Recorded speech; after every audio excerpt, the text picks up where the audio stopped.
President Trump does not stun easy, and he is rarely held speechless, but this stunning reversal by his hometown paper The New York Times almost did both.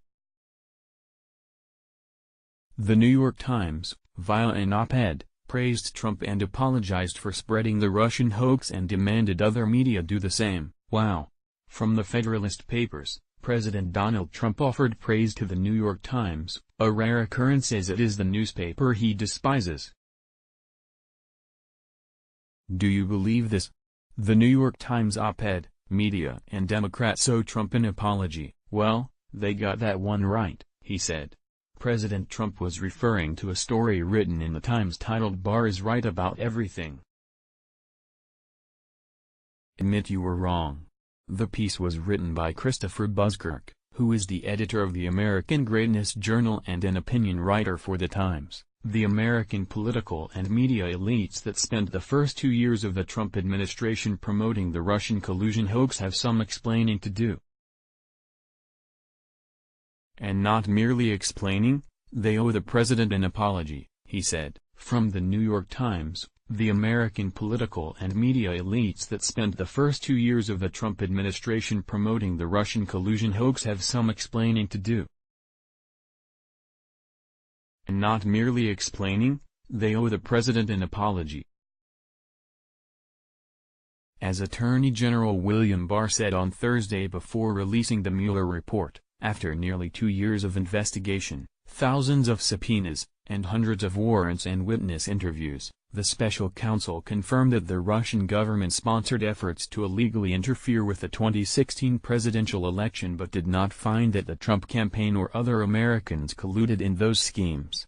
And yet nearly the entire complex of elite media was actively complicit in promoting the biggest political conspiracy theory in American history, that Hillary Clinton lost the election because Donald Trump conspired with Vladimir Putin to, well, that was always a moving target, but to somehow deprive Mrs. Clinton of victory.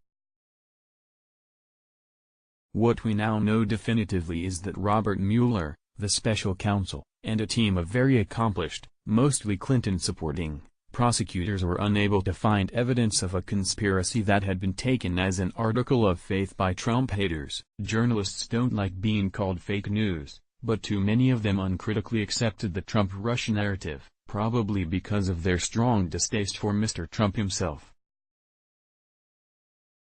But that lack of objectivity represents a major professional failure, and it's Exhibit A in why Mr. Trump's staunch resonates with so many Americans.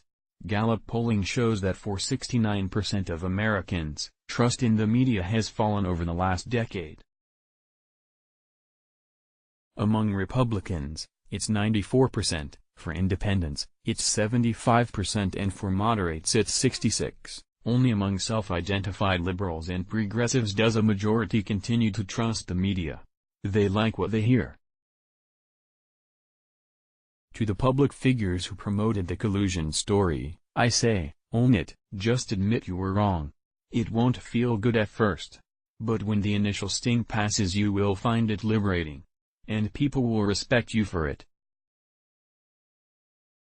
The media and political elites have a lot of work to do if they want to regain the trust of the American people. Confessing a major error that needlessly turned Americans against one another is a good place to start. Do you believe this? The New York Times op-ed, Media and Democrats owe Trump an apology. Well, they got that one right. Donald J. Trump, at Real Donald Trump, April 21, 2019. Let's block ads. Why?